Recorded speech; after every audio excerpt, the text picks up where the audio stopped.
about that might be handy for some of you is that I, in general, am going to record my part of what we do every class period, so that if you're absent or you need to refresh or review, you'll be able to at least see that part. Now, obviously, I can't record a lab activity or group discussions and things like that, so you won't get that. But if you miss a day, if you're out with an activity or sick or something like that, you'll be able to watch video that ideally will at least get you most of the way toward understanding what it is that you missed.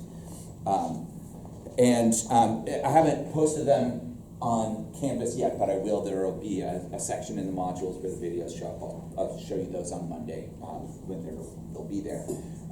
For those of you who have had a class with me before, my organization of Canvas is the same as it was. If you haven't had a class, the way I do it is it's chronological by week and by day. So if you want to find something, you find it by when it happened, and then there will also always be a little description in the modules of what we did. So usually it's pretty easy to navigate.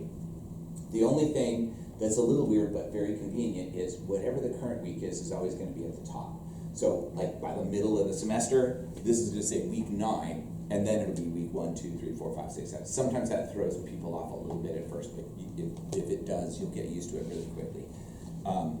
And if you're somebody who tends to go to assignments and like that's your starting point on Canvas, don't do that in this class.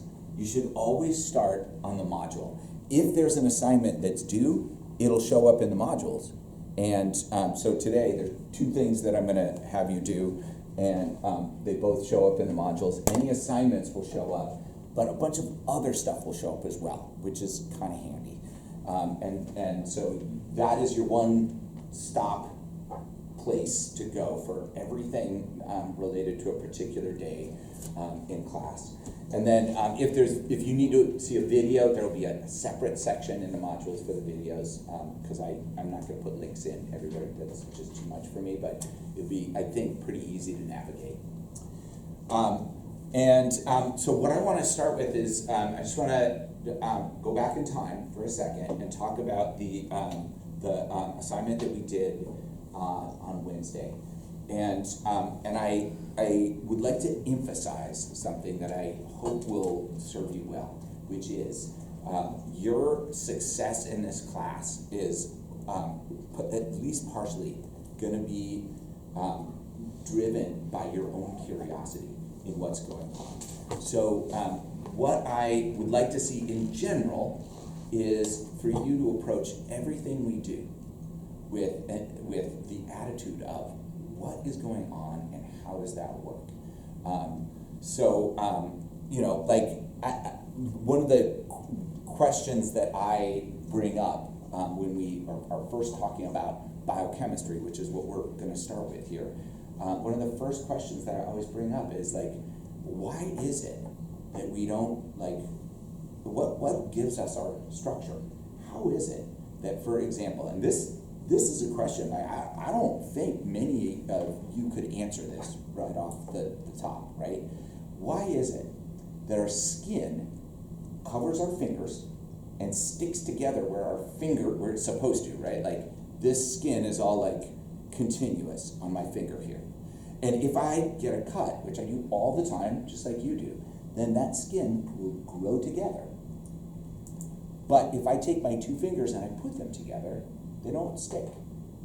So the skin cells stick to each other when they're supposed to, and not when they don't. And that's kind of crazy if you think about it. Like, how does that work? Like, if we used like something adhesive to do this, it would stick together everywhere. And similarly, like, how is it that, like, you know this, humans, most living organisms are mostly water. So here's an example of water in action, all right? Let's take a look at water. So I'm just gonna make a small pile of water over here. So I'm just gonna, to keep it together, I'm gonna put it in this can, and then when I pour it out, it's gonna stay in the shape of the can.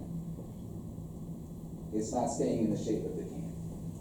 Why is it that when I have water and I pour it out on the table, it just spreads out and it goes everywhere. But even though we're mostly water, we do not collapse into like watery blobs on the ground. Something gives us structure. Something keeps the stuff in our cells, and keeps the stuff out of our cells, and something allows our fingers to move separately from each other while the skin around our fingers all sticks together. And those kinds of things are the answers to those questions. Why? How does that happen?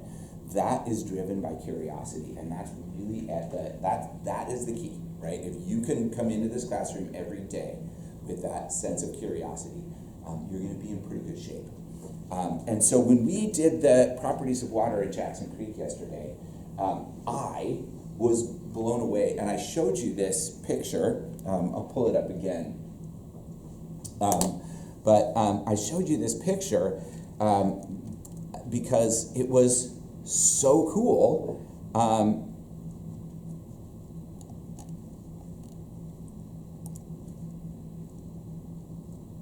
Hang on, it's loading very slowly. Because it was so cool. And I was looking for something like this, but I didn't realize what I was going to find. So basically, here's what happened. I thought to myself, what's a good example? Like, how do we know when cohesion is happening? Cohesion, in a general sense, not just with water, means sticking together. And I asked myself, what would I look for? And the answer was, well, I would look for a blob of water that looks like it shouldn't stay together, but it is staying together. Because the only way that could happen is if those water molecules were sticking together. And I thought, well, where is that likely to happen? It hasn't been raining, so I'm not going to see like raindrops on leaves or anything. But I thought, well, if I go down to the creek, maybe there are some leaves kind of down by the water. And maybe the water, because it splashes a little bit as it moves, maybe some of the water splashed up and I'll get a little water droplet on a leaf. So I went down to the creek and I looked at, I didn't see any water droplets on the leaves, but there were some leaves floating on the surface of the water. So I went even closer. And then I saw this leaf. And this blob of water was about this big. Like, how many of you have seen a drop of water this big, like on your windshield or something? This is huge. So here's what's interesting. Why is this drop of water so big? Not only is it really big, but it's like this, it's perfectly like, it's this really cool sort of ovoid, three-dimensional shape. It kind of curls under. Like, this is amazing. What's going on here? Does anyone know? Why is this drop of water so big? That's kind of cool to think about. And this is where the curiosity comes in. We can explain this just by thinking about the properties of water. So what keeps this water together, but what's keeping it from spreading out, is cohesion. The reason that most drops of water that we see aren't this big is because of another property of water, which is adhesion. Adhesion is the tendency of water molecules to stick to other things. So on a plant leaf, the water sticks to itself, but some of it also sticks to the plant leaf. And so you get that a little blob here, and a little blob here, and a little blob here, and a little blob here, and those are water droplets. This plant leaf, there's no water anywhere except right here. And the reason for that is because this plant leaf, you can't see it in this image, but the plant leaf has these tiny little fuzzy hairs on the bottom that must have like some sort of a waxy water repellent covering on them, or maybe they're just spaced so closely that the water molecules can't really get in. There is no adhesion between this water molecule, or between this big blob of water and the leaf. In the absence of adhesion, all of the water went downhill to the middle, the lowest part of the leaf, where it formed a great big huge water droplet that curved under because it's not sticking to the leaf at all. And that is the kind of stuff that I want us all to be thinking about on a daily basis. That kind of curiosity is going to drive your success in the class. So I want you to tap into that as much as possible with everything that we do, including what we're going to do today in just a few minutes. We did not get to the point of turning this in, so I'd like to do that now. with assignments that we do in this class, I always want them turned in on Canvas. When you turn something in on Canvas, I can see that you did it, and I can see when you got it done. And those are two really important pieces of information for me. The problem with turning things in on Canvas is I can't actually see them. Back when we could use phones, I had my students take pictures with their phones so I could read their work. You can't use your phone. You gotta use your Chromebook. Not even a personal computer. So Jason, you won't be able to use your laptop. You gotta use a Chromebook.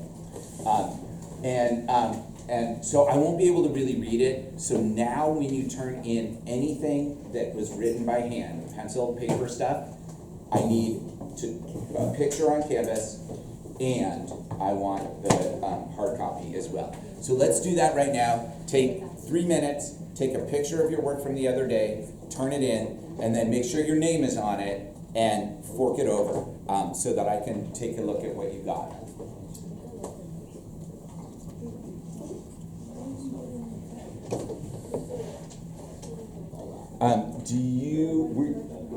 Were you here? Okay, so that's fine. So will you do me a favor? Will you get on the Canvas and just put it on and just say I wasn't here? I can say so that I'll take it. Yeah, great, awesome. Thank you.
Okay, and then once you've got that done, you can just pass your work forward, and as it gets closer to Allison and Ashley, just like make sure it gets to them, and then they can hand it to me, and then I'll have everyone's work. And then the next thing I want you to do is to write down some information on the note card. And if you didn't get a note card, let me know, and I can give you one. But basically, what I'm looking for is as much detail as you're willing to share about why you're here and what you hope to get out of this class.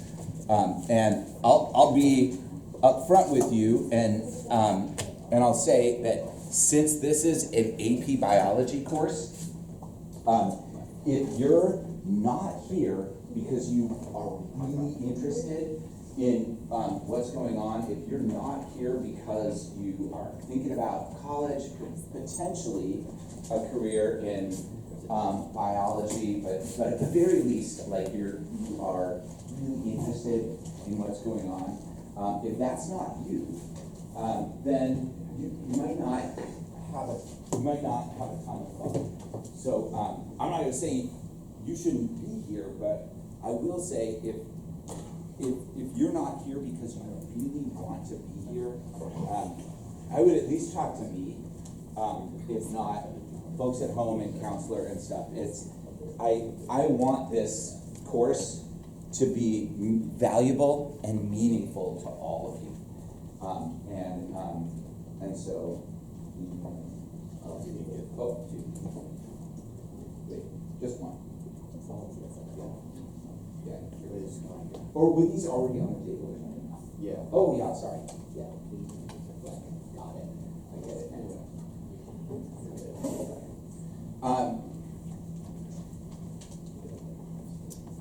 Yeah, this was from the last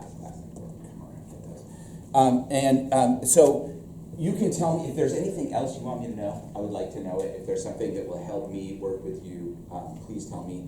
I'm not trying to uncover personal information that you're not willing to share, but anything that you are willing to share, I want to know so that I can relate to you the way that you like. If you're nervous about the course, you can say that. Like, what I want is, I want to be able to help you to the best degree possible. And while you're doing that, I am going to very quickly go through a couple of things, and you'll see if you're taking any of my other classes, you've seen this already, but there's a difference between what you're going to see now and what you saw in those classes. And the big difference is that this is an AP class. This is college, right? So you are college students, and so one of the things is that in college we just sort of expect that you basically know this stuff already. So instead of me telling you how to pass the class and what you need to be doing on a daily basis, I'm just going to tell you, you need to know this stuff. This will be on the syllabus. This presentation will also be posted, and you should look through it on your own and let me know if you have any questions. What I am going to clarify is what my responsibilities are, because I want to make sure that you all understand that, and I've said this a few times now to my other students, but if you know me, then you know I don't necessarily take myself all that seriously. Like, I do a lot of joking around. I do a lot of joking around with you. I do a lot of joking around about myself. I think it's funny. But I actually take this job really seriously. I know that many, if not all of you, are here with a real singular purpose. Like, you have a goal in this class, and I'm not messing around with that. It's important to me too. And so part of what I need to do is make sure that everybody can learn in this classroom every day. And part of that might mean that I might have to ask you to do something or not do something, because if what you're doing is making it, or not doing, is making it more difficult for someone else, then it won't work for me. My job is to facilitate your learning, and one of the things that's going to happen, almost certainly with almost everybody, at least on occasion, is there are going to be things that you don't learn from me. You're gonna, like, I'll tell you something and you won't understand it, and then we'll be done. And the reason for that is because there's so much that we have to do in this class. I don't have time to make sure that everybody understands everything. So when I say facilitate learning, what I mean is my job is to tell you, here's the things that you need to know. Here's the basics that you can use to understand it. And then, beyond that, I can work with you, but it's not going to happen during our class time. It may have to happen outside of class. So when we get to like photosynthesis and respiration, which are these really complicated cycles where you're counting carbons and learning like molecules with crazy names, I'm going to show it to you, and at the end of class, like, you're not going to know it yet because it takes time. It takes an investment of your time to get it. And if you have questions, I will answer your questions, but the learning part is up to you. It's my job to facilitate it, but I can't do it for you. I will always try as much as possible to, I do not believe in trick questions when it comes to like an academic assignment. I don't want you to have barriers to completing the work, and I don't want you to have barriers in conveying your understanding. So please ask me if there's anything you need to know about an assignment or an assessment. A lot of the stuff that we're going to be using was developed by Mrs. He, and it's good, but the disadvantage to working with somebody else's materials is that there are going to be times when none of us really know exactly what she meant. And I can ask, I can always clarify, but one of the things that's kind of cool about that is that then we together can craft our own meaning. And sometimes that's just as valuable as finding out what she was intending all along. There's a ton we can learn. It doesn't necessarily have to be exactly what Mrs. He was thinking every single time she wrote a question or came up with an assignment. And then the last thing, and this we'll talk about this more next week, but when it comes to grades and points, I'm going to be I'm going to be pretty inflexible this year. I've learned some tough lessons, and my take home is that I am responsible for telling you what you need to do, and then when it comes right down to it, it's not my job to offer you additional points on things and help you raise your grade. I want you all to get A's. I want you all to get 5s on the exam, but I can't do that for you. So it will be a retake policy for assessments that I'll explain next week. Much of the rest of the stuff, if you want a good grade in this class, you just got to do it. You got to do it right, and I'll tell you what to do, and then it'll be your job to make sure that you get it taken care of. Okay, and that is the short and sweet version of what our respective jobs are. Does anyone have any questions for me about any of that or anything else that that I've talked about since you walked in the door? Okay, so from a philosophical standpoint, I really believe that this stuff should be fun. My goal is that you all are learning a ton, that you are experiencing what it's like to be a college student, that you are experiencing what it's like to actually be a scientist, and that we're enjoying ourselves at the same time. We have a ton of stuff to do, so for the most part, every single day, there's gonna be something. There's not gonna be very many days where it's today's a chill day, we're not gonna, it's just not gonna happen. And today is no exception. Next week, I'm gonna actually give you a presentation. It's a lecture. It's a college lecture is what you're gonna get. That'll put some of this stuff in perspective. But I don't want to talk at you all period long, and I've already talked more than I'd like to anyway. So what I'm going to do is we're going to shift. I'm going to have you do an activity. I'm just going to briefly explain it and explain the point of it, and then you all are going to have some time to work. And this is something that I want you to wrap up and turn in today. You might not get all done, and that's okay. And I'll explain all of that momentarily. But largely, what I want you to do today is to do some actual science. And what it starts with is something that at least some of you know about already, because this isn't what we're doing. This is just an example. Because if you've taken an AP class before, especially an AP science class, then you're used to the free response question. And what the free response questions in biology look like, largely, what they're trying to get at is, can you do science? Do you know enough information to do it? And do you actually have the skills? Can you set up experiments? Can you collect data? Now, on the exam, you can't really do the data collection. Sometimes they'll provide you with data, and they'll say, interpret this data. Sometimes they'll ask you, how would you collect the data? Obviously, you won't be able to do it. Sometimes, like in this study, they'll just ask you, how would you set something up?